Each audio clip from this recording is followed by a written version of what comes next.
Aunque la extracción de datos y el control algorítmico que experimentamos hoy son innegablemente brutales, esto no es un retroceso al feudalismo.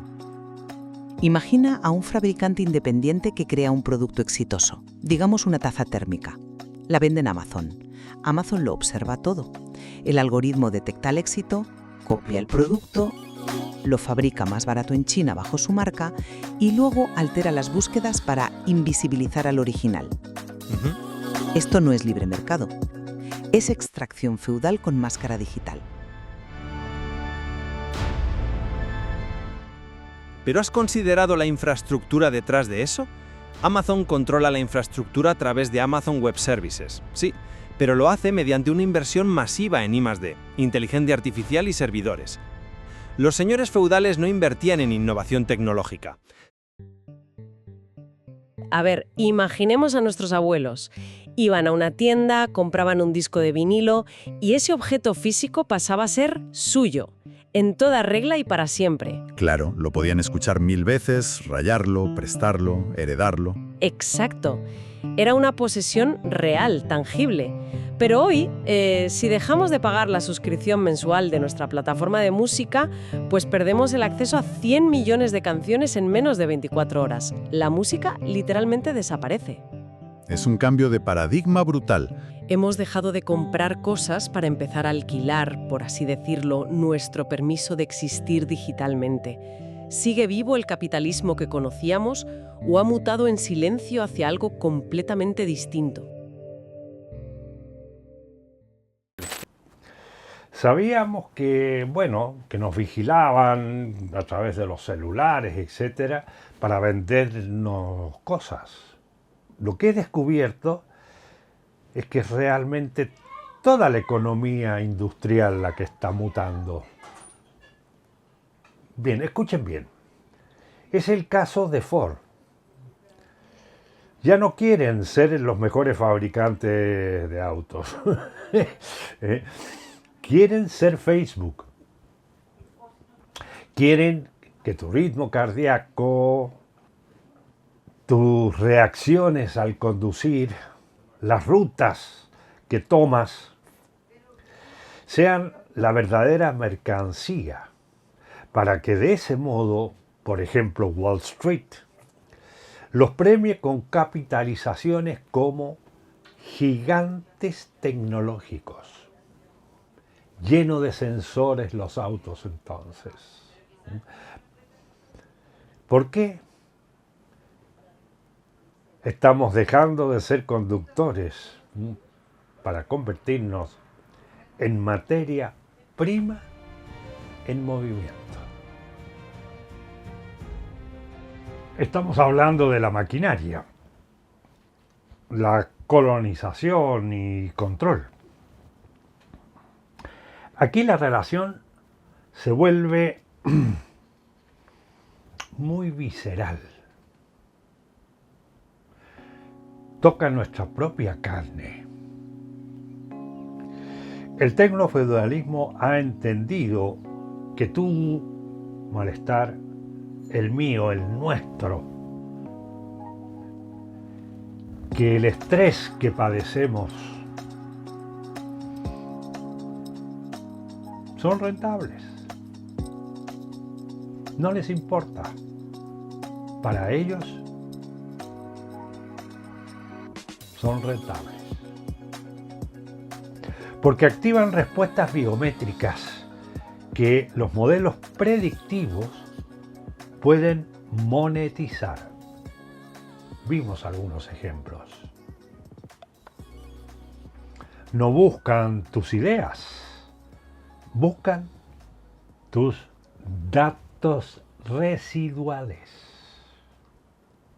El milisegundo de duda de tu pulgar o la fatiga al teclear.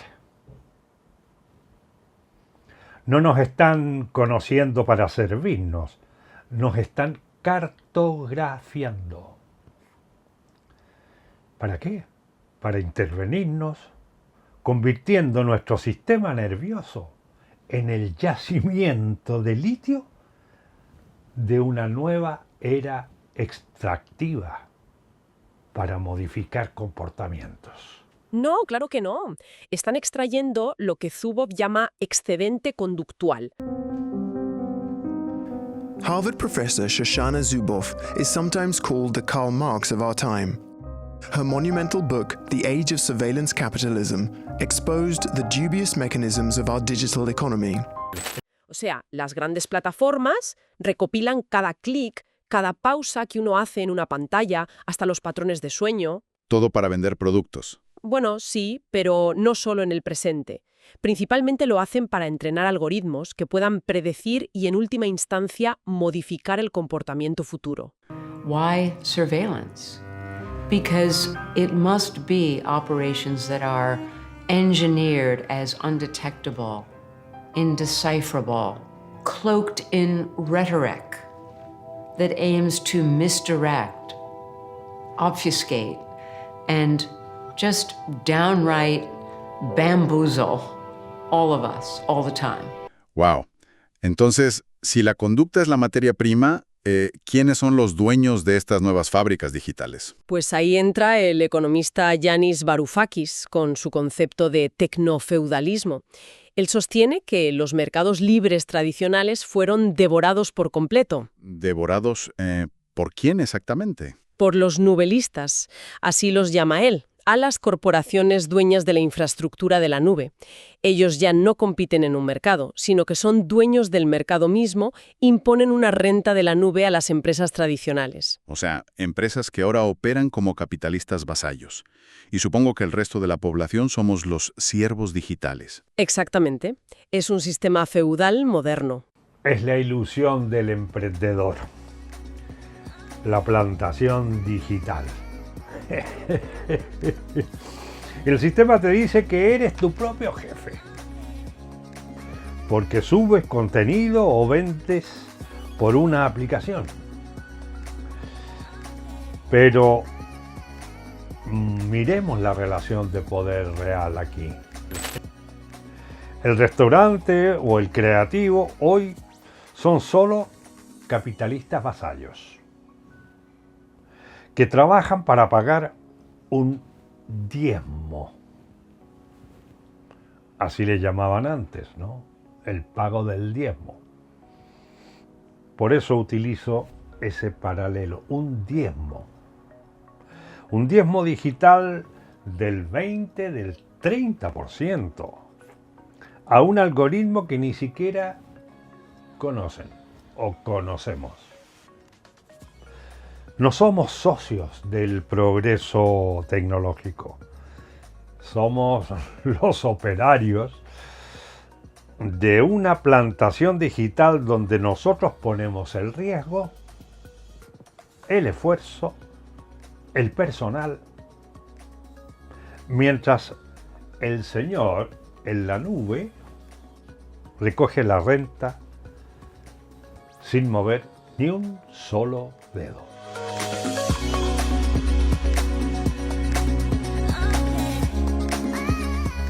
Piensa, por ejemplo, en un restaurante local que decide usar una de estas aplicaciones famosas de reparto de comida. Ok, un caso súper común. El dueño de ese restaurante es un capitalista en el sentido tradicional. Él compra los ingredientes, contrata a los cocineros, asume todo el riesgo físico de que la comida se eche a perder, paga el alquiler, la luz, produce valor real. Pero luego entra la aplicación en juego. Y la aplicación le dice, a ver, yo controlo la pantalla de los teléfonos de todos tus vecinos en este barrio. Si quieres venderles esa comida, tienes que darme el 30% de cada plato que vendas. ¡Wow! El 30%. Sí, y la aplicación no cocinó nada, no asumió el riesgo de los ingredientes, no pagó el gas, pero cobra el peaje más grande simplemente por ser el intermediario ineludible. Claro, el restaurante se convierte en un vasallo que trabaja durísimo, básicamente para pagarle el diezmo a la plataforma. Exactamente. Y lo mismo aplica para, no sé, una marca de ropa que vende a través del inmenso algoritmo de Amazon. Tienen que pagar por posicionamiento, por envíos, por existir ahí. Es una subordinación estructural perfecta. El vasallo asume todo el riesgo físico y laboral, y el nubelista se lleva un porcentaje fijo y garantizado desde su sede en Silicon Valley. Así es. Pero siguiendo hacia abajo en la pirámide, llegamos a quienes realizan el trabajo pesado, los que las fuentes llaman los proletarios de la nube. Que son la evolución bastante precaria, por cierto, del antiguo obrero industrial. ¿Y cómo operan ellos? Su labor está dictada, medida y sancionada milimétricamente, pero no por un supervisor humano con un cronómetro y una tabla, sino por un algoritmo completamente opaco. Ah, los almacenes logísticos. Sí, las fuentes detallan casos documentados de trabajadores en estos almacenes masivos que llevan pulseras que rastrean sus movimientos de muñeca en tiempo real. Solo los movimientos de la muñeca. ¿Sí? Para ver si están empacando.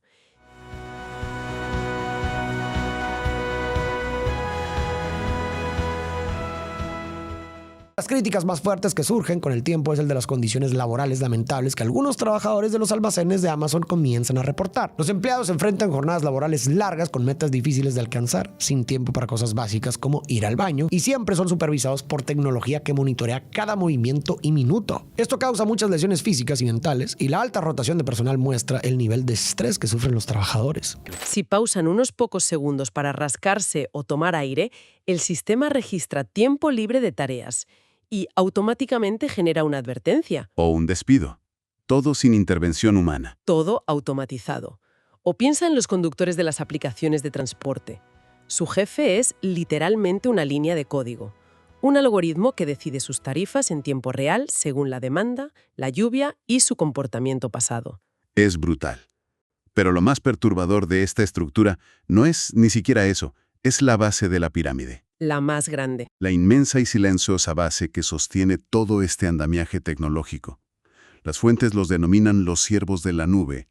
Y aquí, y esto es fuerte, es donde el análisis nos incluye a prácticamente todas las personas que estamos vivas hoy. Es la fuerza laboral más grande de la historia de la humanidad, trabajando las 24 horas del día, los 7 días de la semana, sin cobrar un solo centavo.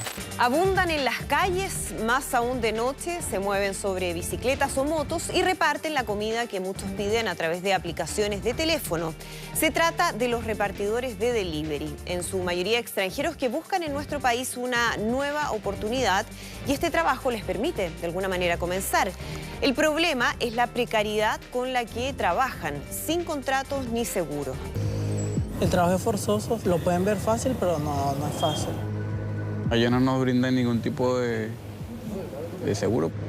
La aplicación no tiene ningún seguro, o sea, no te confíes, no tienes nada. Si nos pasa un accidente, o sea, no sé qué puede pasar sobre eso. Indefensión. Los cuestionamientos al trato de las aplicaciones de delivery con sus repartidores son claros. El ciclo de absoluta liberalización de este tipo de trabajo ya está puesto absolutamente en tela de juicio. El problema es que las plataformas de pedidos a domicilio abundan y quienes optan por trabajar en ellas también. Hoy día hay un vacío legal respecto a esta materia. Tú no eres trabajador de Uber, eres repartidor de Uber. No tienes un vínculo legal con Uber. Esa es la invisible realidad de los repartidores de aplicaciones.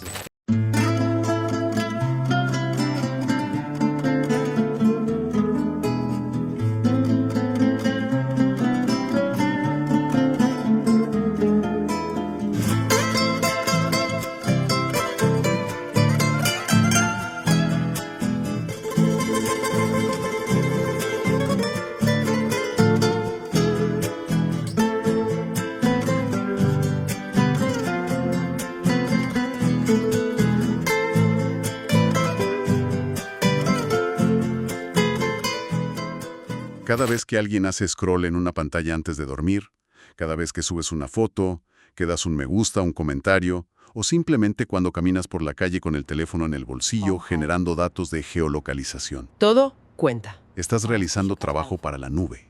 Ese esfuerzo diario que nosotros sentimos como ocio, como entretenimiento o comunicación, es la materia prima gratuita que entrena a los algoritmos. Es el pasto que alimenta al feudo. Exacto. Y la eficiencia con la que estos algoritmos extraen valor de esa materia prima nuestra nos lleva a un concepto económico brutal que aparece mucho en los textos. ¿Cuál?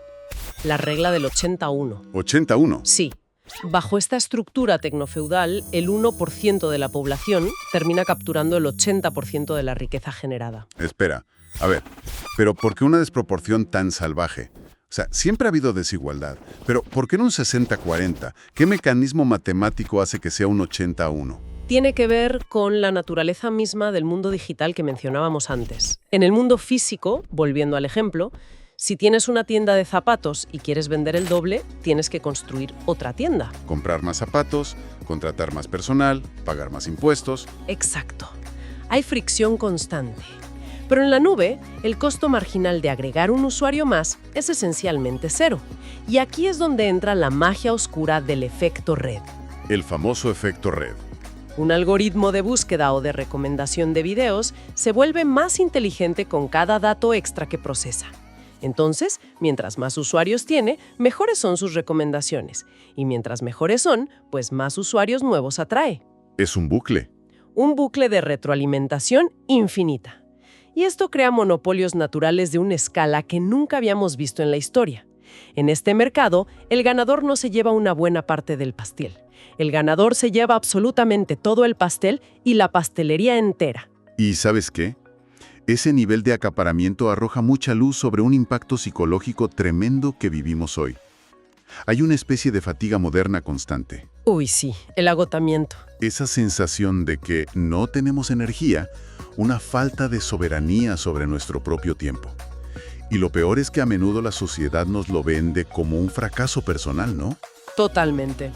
Tú ves 2 libros de autoayuda o los gurús financieros en Internet y te dicen que si estás agotado o no eres millonario es porque no meditas lo suficiente o no madrugas a las 5 de la mañana a tomar agua con limón o que no administras bien tu tiempo. Es básicamente culpar a la víctima de la extracción. Absolutamente. Cuando desempacamos esta regla del 80-1 y vemos el diseño algorítmico detrás, queda clarísimo que esa fatiga no es un defecto de carácter de nosotros. Es la consecuencia natural de un entorno estructural que está diseñado milimétricamente para extraer atención hasta el colapso. Y frente a todo esto, el filósofo Slavoj Žižek aporta un concepto brillante en los textos que revisamos. Es muy loco. Se parece muchísimo a lo que pasaba en la Edad Media. Con las indulgencias. Exacto. Cuando los campesinos compraban indulgencias a la iglesia, pagaban una moneda para sentir que sus pecados estaban perdonados, ir al cielo, aunque el sistema de opresión terrenal seguía totalmente intacto. ¡Wow! La analogía es perfecta. Hoy pagamos con nuestra participación cínica porque parece imposible imaginar una vida fuera del feudo.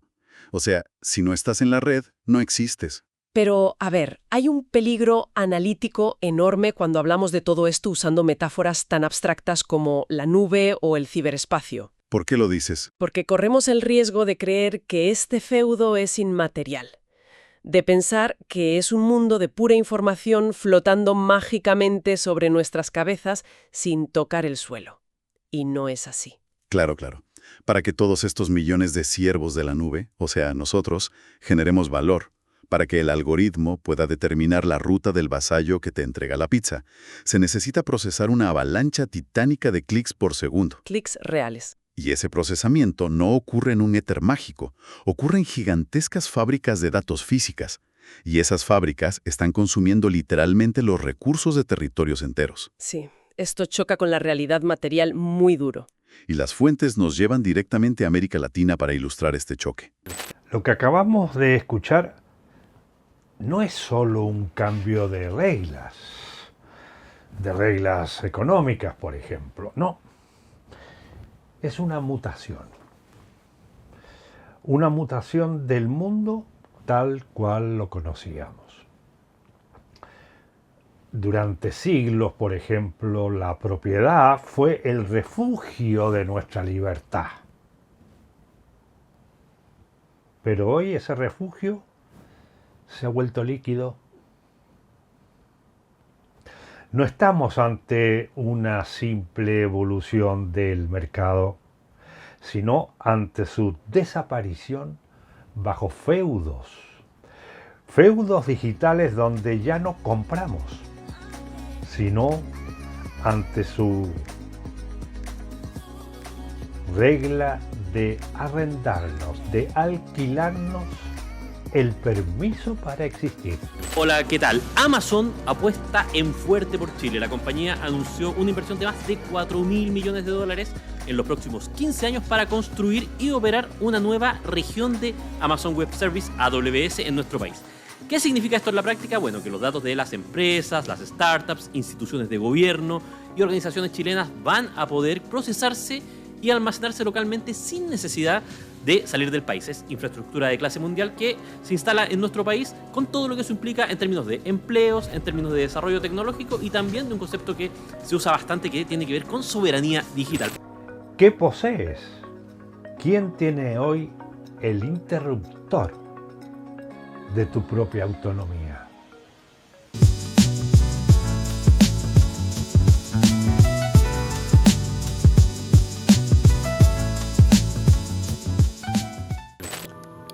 So once I have big training models, I can see how people with these characteristics typically behave over time. And that allows me to fit your data right into that arc and to predict what you're likely to do, not only now, but soon and later. This is what I call behavioral surplus. These data streams filled with these rich predictive data. We have no idea what today's algorithms can predict about us, or what behavioral data they use to do it. A simple thing like buying a certain kind of shampoo can divulge essential information about us. For example, the New York Times reported a case of a supermarket chain that knew a girl was pregnant even before she did, or was prepared to share the news. The market's algorithms discovered that the girl switched from fragrant shampoos to more neutral-smelling products. Since the olfactory sensors of pregnant women become stronger, the market algorithm assumed this girl must be pregnant. Her father didn't know, until he was repeatedly sent special offers for baby products.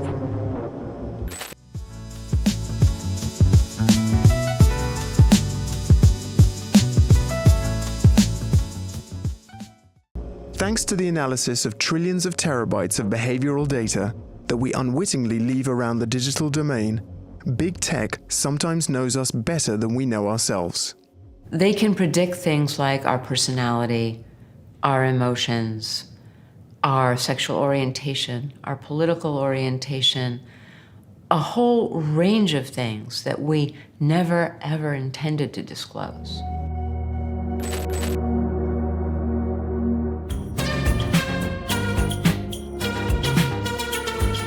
El cristal con que miro.